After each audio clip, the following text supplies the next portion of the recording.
Hey everybody, Chris G. Ouch.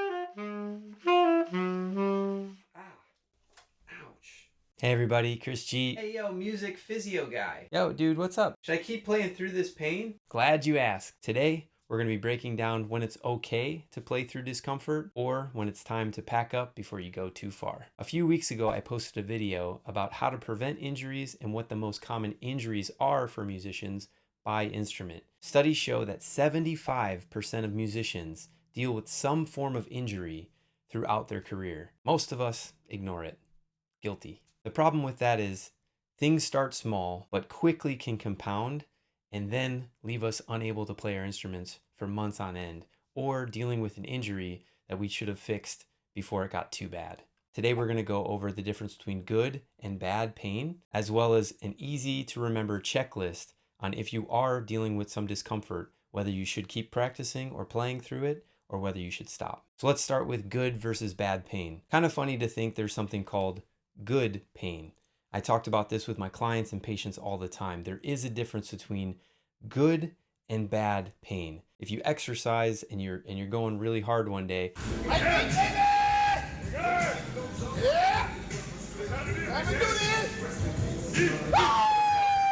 think about the soreness in the muscles that you feel the next day. That's called DOMS, or delayed onset muscle soreness. Now you might feel DOMS up to 24 to 48 hours after an intense exercise or an intense practice session. Here are a couple of indicators that you're going through some good discomfort. Mild fatigue in the muscles, maybe a little bit of muscle soreness like we talked about with exercise, and also maybe some tightness or tension.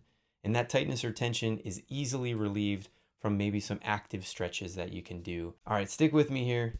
This is a little bit morbid, but a good way to remember it. If you think about a horror movie, think about the worst way that the villains or the bad people die in those movies.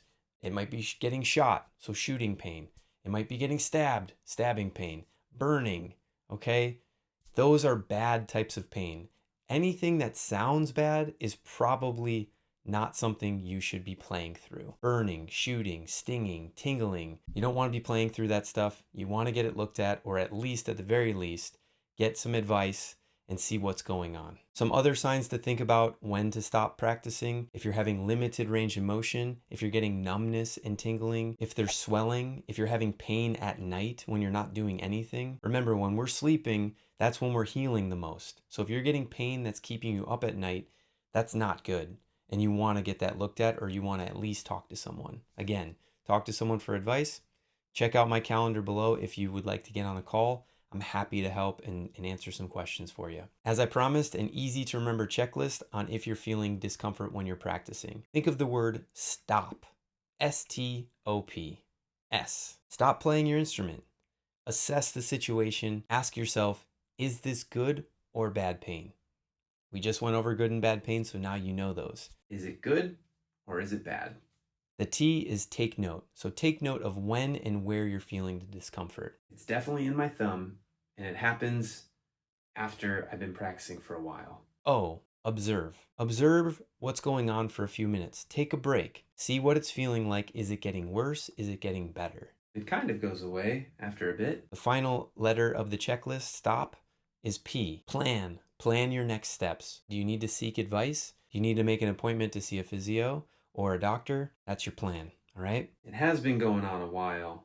I should probably get it checked out. Now I get it. Sometimes you think, it'll go away by tomorrow. Yeah, it'll probably go away by tomorrow. Well, that's how you end up in physical therapy with me.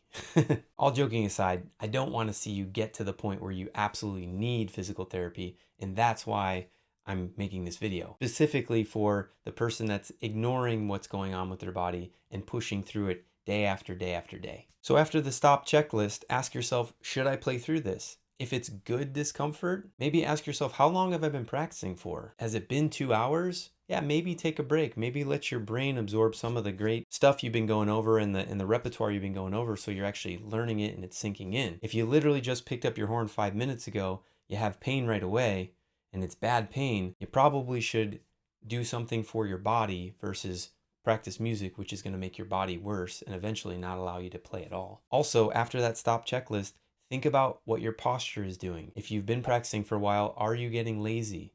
Are you starting to slouch? Are you still using good breath support? Are you coming forward because you're just getting tired and your posture muscles are just fatigued, right? So go back to thinking about your body, how your body's performing, and then move on. And after focusing on how your body is feeling with the posture, with your breathing, see if those changes in your posture and in your breathing technique, your support, see if that helps the discomfort. If it does, then you really need to start doing some exercises outside of the practice room to make sure that your body's ready to handle these marathon practice sessions or these marathon gigs. Lastly, I've treated many musicians in the past that didn't want to rest, and they've unfortunately had to be sidelined for long periods of time. I hate seeing it. I absolutely hate seeing that. It breaks my heart when I see things like that because I know that music is such a wonderful outlet, whether it's for stress, whether it's for expression, whether it's for creativity.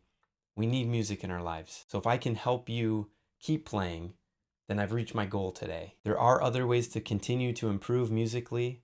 I'll make another video of that in the future, but for now, remember, stop, checklist, right? And remember the good and the bad discomfort. Stay away from the bad. You can push through the good, but make sure you're focusing on posture, breath support, your setup. All right, you're armed with some great information now. Be smart.